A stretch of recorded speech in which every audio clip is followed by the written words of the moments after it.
Olá, direto dos estúdios do Polo de Comunicação da Universidade Federal do Paraná, está começando mais um programa Cobras e Lagartos, nosso espaço semanal para análises e críticas sem concessão a nada e a ninguém.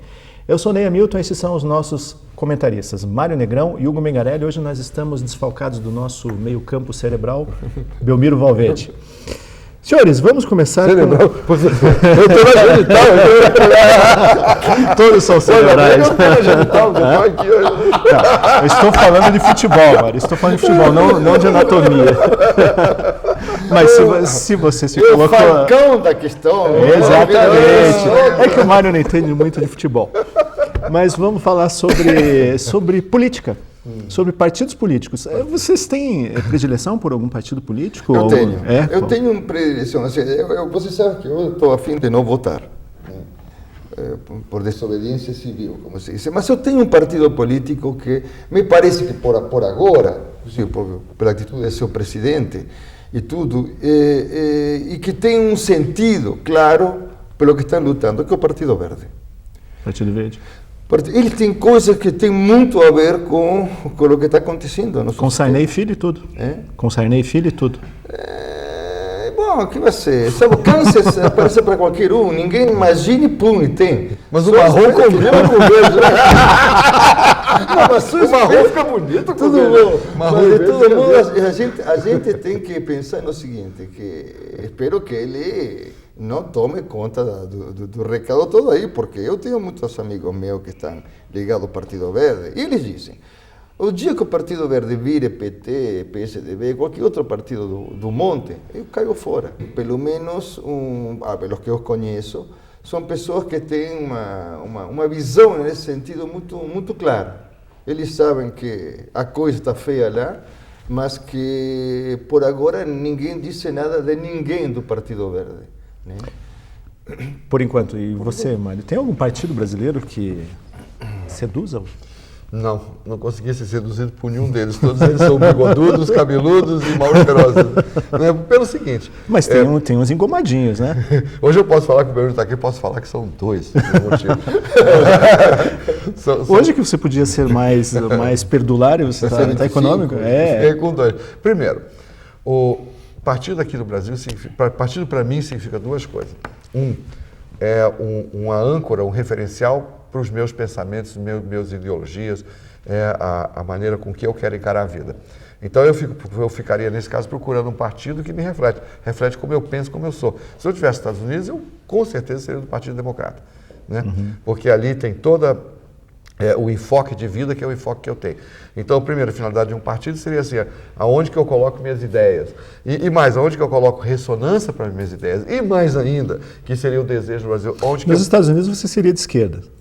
Eu seria do Partido Democrata, centro-esquerda. Centro-esquerda, né? Porque, para mim, o partido político, uma coisa mais importante, é onde que eu posso empossar as minhas ideias, as minhas vontades, as minhas inclinações, as minhas necessidades. Então, se eu tenho uma entidade pública que pode ressonar com as minhas necessidades, com as minhas ideias, eu tenho um partido político. Nesse caso aqui no Brasil, não tem nenhum, né? Eu admiro o PT por ser, acho que o PT e o PV, né, são os únicos dois partidos que têm alguma forma de ideologia. O resto é... O PT? O PT, né? O PT Qual? Ainda. Não, eu acho que existe a ala bandida. Vamos falar a verdade. Sim, tem a existe a ala bandida, né? Tem a ala bandida. Mas eu falo do PT. Não é problema da ala bandida. O problema é que parte do PT entregou a ideologia, não tem nenhuma. Me desculpe. Sim, mas porque ainda existe... isso que fizeram neles, eu estava falando do Henrique Cardoso antes. Não sim, mas vamos falar a verdade aqui. Eu sempre falei contra o PT, eu não sou petista, mas uma coisa que eu admiro, né, é a coesão que existe entre as pessoas. E o PT grassroots, não o PT ala bandido, não os políticos, as pessoas. Porque vem cá, eu do petismo, por exemplo, eu não concordo com praticamente nada do que é a ideologia do partido. Mas todos os petistas são legais, entendeu? São as pessoas bacanas do Brasil, né? São as pessoas pretensiosas, legais. Então você fica vendo de coração o partido. E assim, por que as pessoas legais estão com o partido mais chato? Achei um fã do Zé Dirceu. Bom, mas eu fiz esse nariz de cera, em jornalismo, nariz de cera é uma introdução que você faz. Na verdade, não é para falar exatamente desses partidos políticos, mas de um partido político que surgiu nessa semana e que ocupou espaço na mídia nacional, que é o PCC. Primeiro Comando da Capital, que parece que Está criando ideologia, ocupou a mídia? Estive pensando... Termina. Não, é isso. Pode atacar o PCC muito com calma. E trazer algumas questões que eu quero levantar sobre o PCC. Não me lembro quem estava colocando na folha que... Não sei se foi Eliana Cantanhede, não me lembro quem, que o PCC estava fazendo o caminho contrário da FARC na Colômbia. Na Colômbia a FARC inclusive começou com Camilo Torres e companhia, o padre Camilo Torres, com toda uma ideologia, com toda uma proposta cristã revolucionária e coisa por el estilo, e terminou... Começou na política e terminou na bandidagem. Terminou na bandidagem total. Aqui começa na bandidagem. Aqui começou na bandidagem e vai pelo político. Por quê? Porque os políticos não têm resposta. Está um vácuo tremendo aí. Então, se a gente... Você lembra quando um dia estávamos discutindo e vocês falavam da violência, eu falei a violência institucionalizada. E ontem, Clover Rossi fala de ontem, Clover Rossi fala de um e-mail que recebeu de um leitor, onde fala da malandragem, da corrupção, da marginalização institucionalizada, ou seja, do governo, diríamos, dos governos, das instituições. Que todo mundo vê aquilo, o PCC, como bandidagem. Mas, e do outro lado, o que é o que tem? Por mera casualidade, nós pensamos que existe toda uma realidade que surge como resposta àquilo. Olha, duas coisas eu queria trazer. De novo, a questão da violência institucionalizada contra a outra violência, que já lo colocava muito bem em Furacão sobre o Açúcar, quando Jean-Paul Sartre vai trabalhar a Revolução Cubana, e Marcel Mauss, o antropólogo, que ele coloca, quando os laços são reais em uma sociedade, isto é, são reais, não há nada simbólico, e a violência de bem, essa violência é simbólica. Quando os laços são simbólicos, a relação é real. Então, essa diferença é que nós vivemos uma relação real sem laços simbólicos. Então, as ações que estão acontecendo é para estar simbolizando esse vácuo que colocava no início.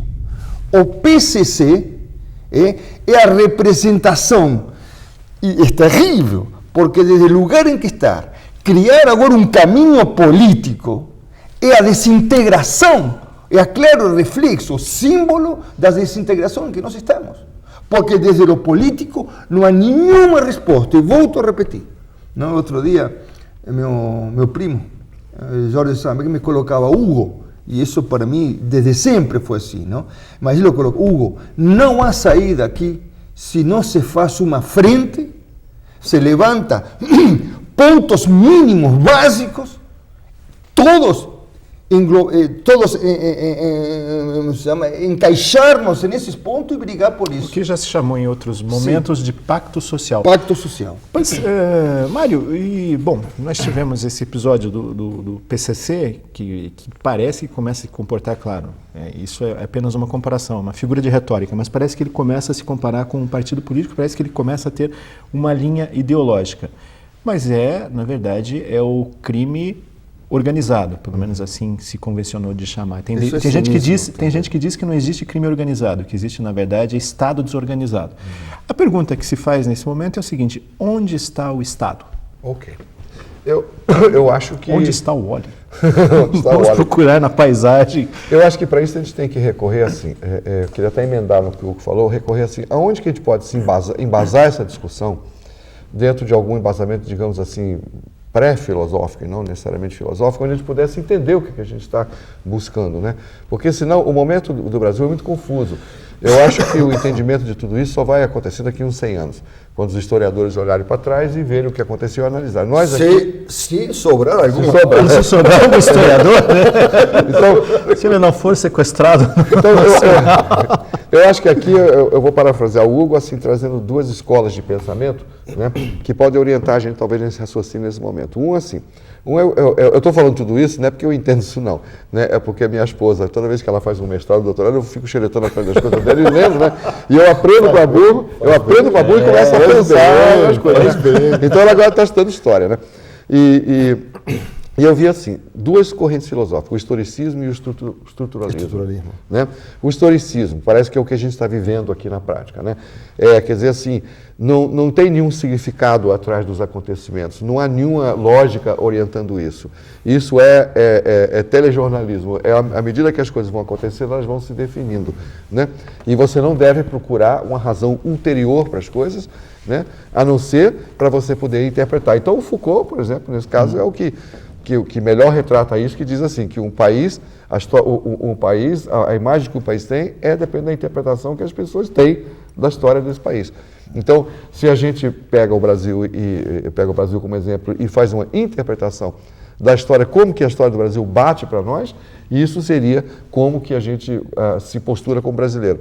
Exemplo, brasileiro é bonzinho, brasileiro é descendente de bandido. Se a gente assimila essas coisas, né? É bonzinho e descendente de bandido. De bandido, é um paradoxo. Bonzinho. Não, o brasileiro é. Deus e o diabo na terra do sol. Claro, tá. Claro, com bota mostra que o brasileiro gosta de paradoxos. Goiabada com queijo. Puro, claro, mas sem dúvida nenhuma. Mas então veja. Desculpa, essa é a parte mais rica deste país. Agora veja, o outro lado que a gente tem, o estruturalismo, que é o que eu acho que falta aqui. Né? A gente analisar os acontecimentos e buscar um significado que existe atrás disso. Quer dizer, qual é a estrutura que apoia esse momento, se você for olhar. Né? Difícil, eu acho difícil. Eu não sei qual é o historiador que teria lucidez, né, de olhar para o momento histórico no momento que ele está acontecendo e interpretar. Acho que a chave é essa, acho que é o historiador, porque você vai ter um distanciamento temporal, né? Porque no calor da luta realmente é muito difícil você... Exatamente. Há um conto belíssimo de Jorge Luis Borges, que se chama Pierre Menard, o autor do Quixote, onde há um cara que no ano 1932 decide estudar castelhano antigo, tudo para escrever exatamente a mesma coisa que Cervantes. Ele reproduz um trecho de Quixote e diz, não é o mesmo não. Por quê? Porque era uma espécie de jornalista, Cervantes vivendo lá, e outro um historiador que passou por trás de outros historiadores que tem toda uma influência, uma leitura de distância. Isso é o que estava colocando. Conclua. Eu acho assim. Teria que ser o Euclides da Cunha, foi o jornalista que relatou o conflito de Canudos, né? Por exemplo, eu gostaria de buscar o estruturalismo agora e tentar trazer a minha visão do que está acontecendo, a minha visão particular, fundamentada no estruturalismo mesmo, quer dizer, buscando um motivo, uma razão. Eu estou vendo no Brasil uma cisão de classes, uma cisão de interesses muito grande. A Veja dessa semana passada trouxe um artigo contundente para o pensamento brasileiro. Gente, tem um choque de interesses nesse país imenso. Quer dizer, tem uma massa que está buscando ajuda, auxílio nas coisas mais básicas, água, comida, educação, buscando as coisas mínimas que compõem a dignidade humana. E isso é uma voz, uma boca imensa gritando para o Brasil. Agora tem o outro lado, do pessoal que já não está assim, está bem, né? E quer comprar carro, e quer evoluir na vida, e quer um emprego melhor, e quer uma sociedade mais sofisticada. E na medida que ele quer essas coisas, ele alija os interesses do outro lado. Sim. Por isso que eu digo que o Brasil, eu não sei se o Brasil vai ter uma guerra civil, eu acredito que não, espero que não. Mas que nós temos um clima muito apropriado para isso existe. Porque se você olhar, por exemplo, ler a Veja com calma, você vai ver o reclame das pessoas do Nordeste, das pessoas pobres do Brasil, das pessoas que precisam. É legítimo, é urgente, precisa ser atendido. É uma sociedade bandida que vê tantas pessoas... E não precisa até o Nordeste, né, Maria? Nós temos aqui na nossa periferia... Mas existe um choque de interesse. Porque se um tipo de governo, por exemplo, favorece esse lado pobre, vai desfavorecer o outro lado que está indo bem.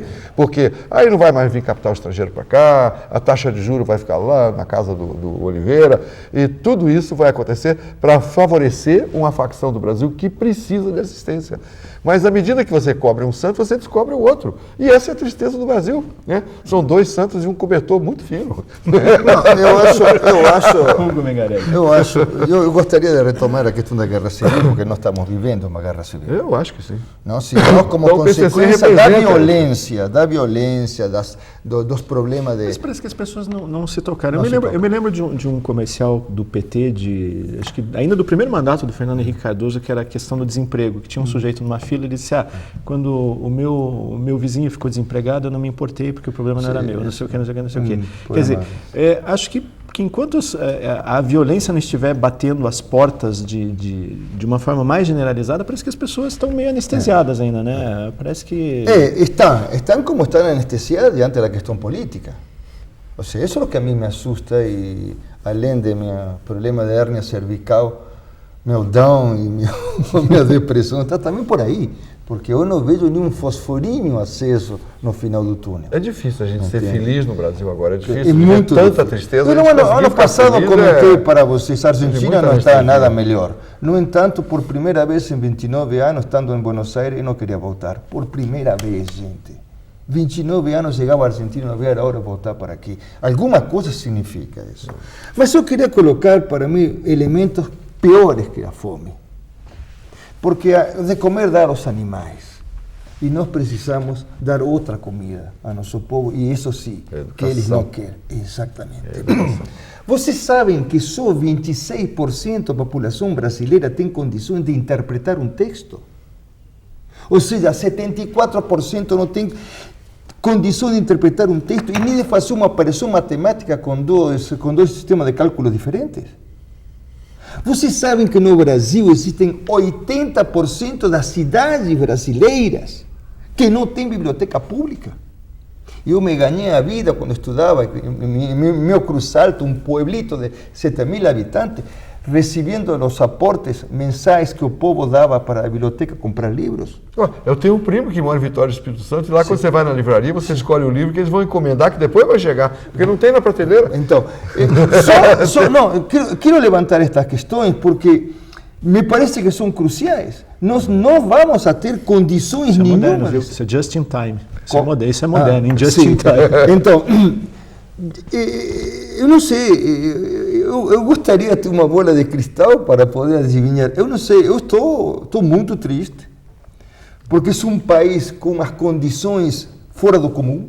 Nós temos praticamente de tudo. Nos faltava petróleo, já não nos falta.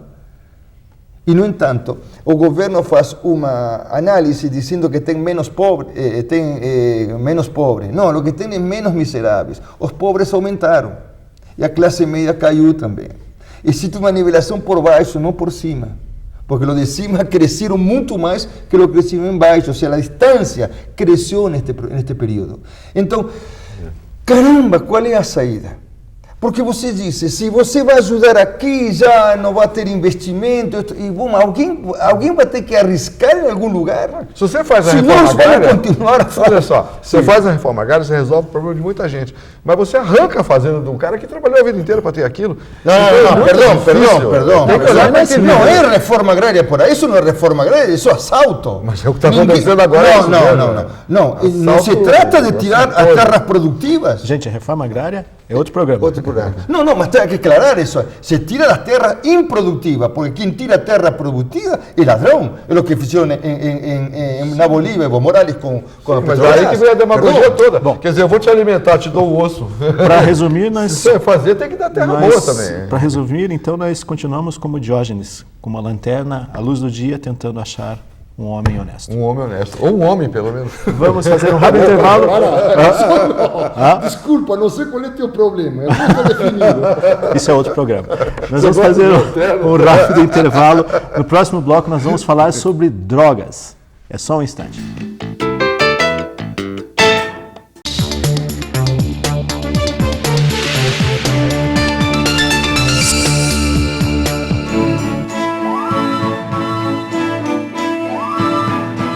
Com a sua doação, colocamos elevador para o acesso de deficientes físicos ao hospital.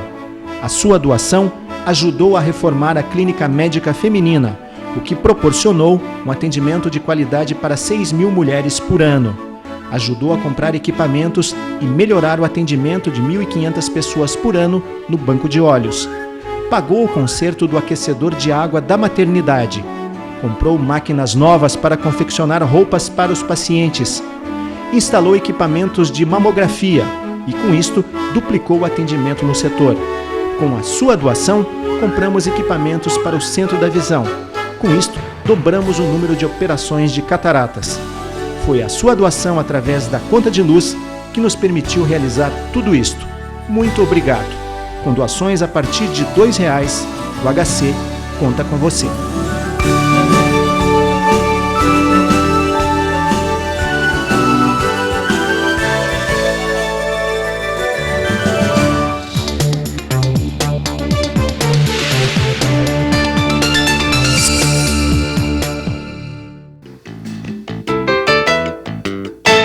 Voltamos com o segundo bloco do programa Cobras e Lagartos. Hoje nós estamos desfalcados do Belmiro Valverde, mas na próxima edição ele estará aqui, promessa sobre a Bíblia. Senhores, conforme prometido, antes do intervalo, vamos falar sobre drogas. E vamos começar com o nosso psiquiatra, Mário Negrão. Psicoterapeuta. Médico. Uma universidade americana, a Universidade de Emory, e tem muito a ver também com o bloco anterior, ela fez um estudo bastante extenso no ano passado sobre o cérebro dos militantes políticos. E é uma pesquisa muito interessante porque ela mostra o seguinte: eles pegaram militantes do Partido Republicano e do Partido Democrata. E eles apresentaram a esses militantes discursos do George Bush e do John Kerry. Então, para os militantes do Partido Republicano, o que acontecia? Quando eles viam o discurso do Bush falava as maiores bobagens e eles não percebiam. Mas eles percebiam todas as bobagens que o John Kerry falava. E vice-versa. O que aconteceu? Esses testes foram feitos com medição neurológica, com aparelhos de ressonância magnética. Então, o que essa pesquisa mostrou? Que quando você discute política, isso para um militante, aquele que é militante de carteirinha, os circuitos neurais emocionais, eles não funcionam. Aqueles que dizem respeito à tristeza, aos sentimentos mais racionais. Então, eles agem exatamente como uma droga. Isso é uma pesquisa, quer dizer, que mostra que quando você está discutindo política, você não consegue raciocinar sem se desvestir da sua ideologia. Em resumo, eles dizem que quimicamente é como se a pessoa estivesse sob o efeito de drogas. A política é uma droga?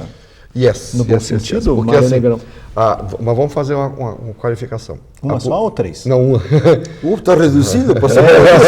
Mário na versão econômica, Mário Light. A política que faz mal, para mim, é a política que não tem um embasamento filosófico, é a política sensualista. Por exemplo, essa comparação com drogas é muito oportuna, porque qual é o movimento básico... Política sensualista, nós temos um candidato sensual? Sensualista no seguinte sentido, deixa eu explicar melhor.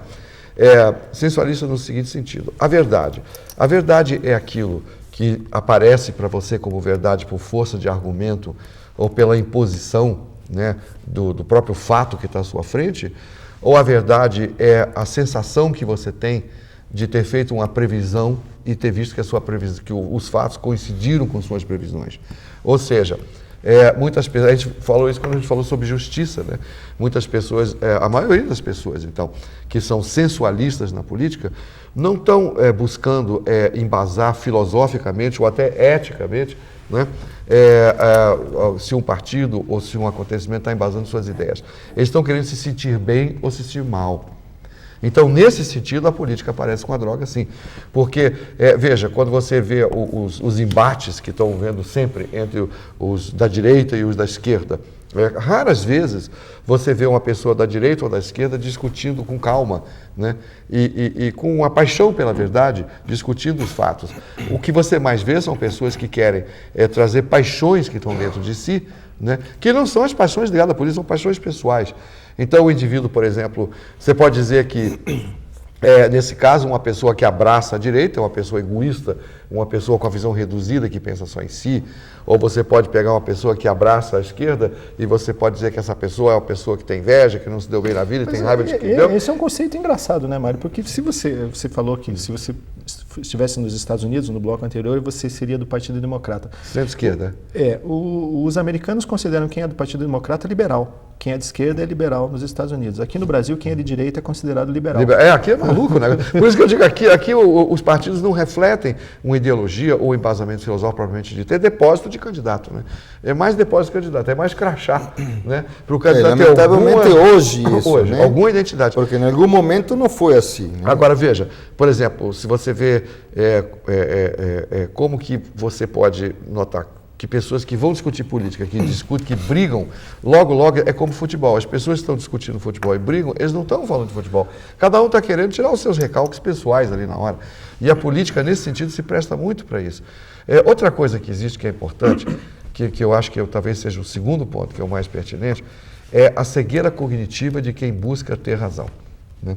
Veja bem, nós temos uma infelicidade neurobiológica dentro de nós. Eu acho, pessoalmente, que é impossível, biologicamente, você ter uma mente imparcial. É impossível. Né? A mente humana não foi construída para a imparcialidade, ela não foi construída para a justiça.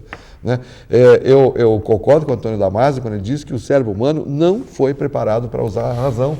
A razão é uma metástase que se coloca em cima do sistema nervoso. Mas o sistema nervoso não foi projetado para ter razão. Né? Então as pessoas buscam muitas vezes discussões políticas ou se abraçam políticas para ter a satisfação de que eles acertaram alguma coisa. Né? Basta você ver que quando você não vota no candidato e ele faz besteira, né? E ele ganha. Não disse? Não disse? Não disse? Quer dizer, você colocou no pelourinho todos os sonhos de uma nação só para você ter esse prazer efêmero de dizer assim, tá vendo como eu tinha razão? Né? Como eu sempre digo, ó, o dia mais feliz da minha vida foi o dia que eu desisti de ter razão. Eu não quero mais ter razão, eu só quero saber qual que é a verdade. Agora, se você diz a verdade ou eu digo, eu não estou um pouco ligando agora. Mas isso eu acho fantástico, é uma liberação incrível. O Mário falou dessa questão, quer dizer, na verdade, a gente levar as paixões para o campo político também, mas a gente não consegue imaginar política sem paixão? Não, eu queria duas questões. Mas antes de você colocar duas questões, vamos combinar aqui só entre nós. Você havia falado que você ia se confessar drogadito. Sim. Bom, já que a gente ia falar de drogas, Vou falar para cá, por favor, a câmera para mim. Obrigado. Esta aqui é uma confissão que uma vez fiz na abertura de uma semana de psicologia na Católica e provocou um caos muito grande, mas por sorte, afinal, se conseguiu resolver. Eu falei que era drogadicto, e realmente eu sou drogadicto, e de duas drogas, e mais, praticamente desde que tenho uso da razão, uso das duas drogas. Uma é o vinho, e a outra é a mulher. Eu espero usá-la até o final dos meus dias. Nossa. Ele vai ter problemas em casa, hoje ele chama a mulher de droga.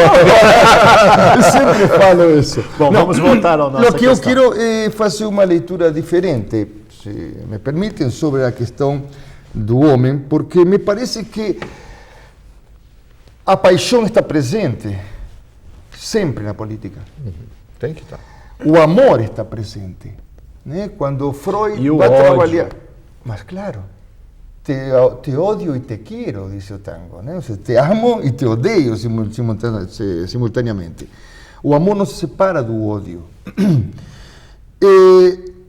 Freud, em Psicologia das Massas e Análise do Eu, faz uma distinção entre o que... Bom, a obra dele, uma distinção entre o que é o ideal e o ideal do eu. O eu ideal é a questão imaginária, a questão mais narcísica. O amor está no campo do eu ideal, me entende? Ou seja, poderíamos dizer que quando uma ideologia se instaura, o eu ideal se instaura. Quando uma ideologia te permite a travessia no sentido de Guimarães Rosa, o ideal do eu te comanda. Mas quando o eu ideal tampona o ideal do eu, quando o amor tampona o desejo, dá nisso. E que nem dos apaixonados. Porque quando aparece o líder, o que acontece com o resto do povo? Fica hipnotizado. Isso é uma questão. Os animais não se drogam, nem ficam drogados. Os animais têm instinto e sabem como fugir. Nós não temos essa possibilidade. Porque nós somos um devir do outro. Tudo o que nós temos, até o cérebro que funciona, é porque o outro permitiu. E isso já tem material a bolso para mostrar que o ser humano sozinho não tem lugar no mundo. Ele, desde a entrada, depende de um outro. E aí está a questão de como ficamos presos tão facilmente a esse outro. Assim como, neste momento, os demais estão alienados ao discurso da gente, aqueles que assistem no programa. Por isso, droga, a política, é quando isso é usado no sentido do cinismo. Eles sabem do poder e o usam para benefício próprio, e não como faziam os gregos, que através de seu discurso o usavam para o benefício da polis, ou seja, da comunidade, ou do coine. Eu queria até fazer um paralelo aqui, para fazer um reparo. Assim, se a gente vai falar que política pode ser uma droga, talvez seja útil a gente ver quais são os critérios clínicos para a drogadição, né, para a gente ver se esses critérios são transponíveis para o lado político. Então, vamos lá. Uso, abuso e dependência. Né? Uso. Uso, você se beneficia ou não dos efeitos intoxicantes daquilo que está te prenderam a sua atenção. Então, no caso, seria a metáfora na política seria você se deixar levar pelo entusiasmo do momento, que é uma coisa saudável, né? Você, que eu não consigo imaginar a eleição sem entusiasmo, né? O entusiasmo é necessário. Então, como no uso, por exemplo, do álcool, né? Você pode beber e ficar alegre, e usar da intoxicação, mas não passa disso, né? Segundo critério, né? Quer dizer, esse seria o bom uso da política. Você pode se inflamar, você pode se apaixonar pelas questões, você pode se entusiasmar e ir à rua protestar, mas existe uma limitação e uma orientação para essa energia toda, né? Quer dizer, ela não se perde, não se dissipa, ela até deixa sementes, cria e frutifica, né? Agora, o que a gente chama de abuso? Abuso, o primeiro critério de abuso é a tolerância, ou seja, você precisa de doses cada vez maiores daquela droga para produzir o mesmo efeito. Vamos fazer essa metáfora para a política, né? De novo, né? Doses cada vez maiores, aproximações cada vez maiores, ocupação cada vez maior do seu espaço interno para a questão política. Eu acho que uma pessoa politizada, eu diria que seria uma pessoa que está embasada, 50% da sua vida é política. Ela pensa em política, lê jornal, né? Está interessada. Se metade da tua vida é isso e a outra metade está dedicada a coisas interessantes como sexo, comida, amigos, né, vinhos e tudo, acho que isso aí seria até o alicerce para uma vida justa. Mas existe um momento, né, na caracterização do abuso, onde acontece uma coisa insólita, que é a dependência, ou seja, à medida que você precisa aumentar a dose cada vez mais da droga, a droga toma um efeito curioso, que é o efeito maléfico de qualquer droga. Ela passa a dirigir o seu comportamento. Então é um indivíduo, por exemplo, que não vai num restaurante porque não tem lugar de fumante. Entende? Então o cigarro já começou a dirigir a vida dele. Ele deixa de frequentar lugares porque lá não pode fumar, né? É a mesma coisa na política. Se ela começa a dirigir seu comportamento, né, para politização e não para, digamos, para cidadania, aí ela vira uma droga. Mas só uma coisa, mas eles estão aí querendo nos viciar. Começou o horário eleitoral e os candidatos estão... E a primeira dose é de graça. Sempre tem aquela lenda urbana, né? Olha, filho, cuidado com o pipoqueiro na frente da escola, porque ele vai passar uns chicletes que pode ter droga e isso vai fazer você se viciar. Quer dizer, algum deles deu para dar um barato? Não, eu assisti completo o primeiro dia, suficiente. Já isso vale por 4 anos, acho. Ele também é masoquista, né? Eu tinha que assistir completo. Não, eu também assisti. Não, completo. Eu tenho um lado perverso. Bom, e também para aguentar isso aí, se você não tem, como faz? E realmente eu me diverti muito. No fundo te deixa triste, não? Porque não muda nada. Eles continuam igual. É como se tudo estivesse na mesma. Como se não tivesse acontecido nada. Mas a resposta do outro lado, veja, isso que a mim me deixa, essa apatia do outro lado, não é como consequência que os líderes lo deixaram paralisado com seu discurso ou com a identificação que fizeram com ele. Não, cara. Há uma apatia porque há um desinteresse. E os caras que estão na televisão também não estão nem aí. O máximo que podem dizer é o mesmo discurso. A honestidade, toda aquela coisa que nós conhecemos e que você, no meio de tudo isso, a maioria não sabem e não conhecem as pessoas. Por mais que tenha alguns ainda honestos, que muitos deles digam assim, você me conhece. Você me conhece. Você me conhece. Sim, mamãe me conhece. Bom, então, o que acontece? Não se conhece. Tem algum honesto? Penso que tem gente honesta. Se não podemos estar saindo na rua hoje, gente. Isso é verdade. Se não tem pelo menos tem o Ernesto. Né? Então, tem o Ernesto. Mas o que eu quero colocar é o seguinte. Eles especulam pela ignorância, com a ignorância do povo. E isso, e não só com a ignorância, como também isso de obrigar a votar. Por isso eu não quero votar. Porque obrigam a votar. Agora porque se neste país não obrigassem a votar, mas que 30% vai votar, companheiro. Se não vai ter que levar com a metralhadora, porque não vai votar. Toda. Então, aí está a questão. Mas por que obrigam a votar? Obrigam a votar porque senão não iriam a votar. Mas daí votaria o voto de cabeça, o voto de cabresto. De cabresto votaria em outro sentido.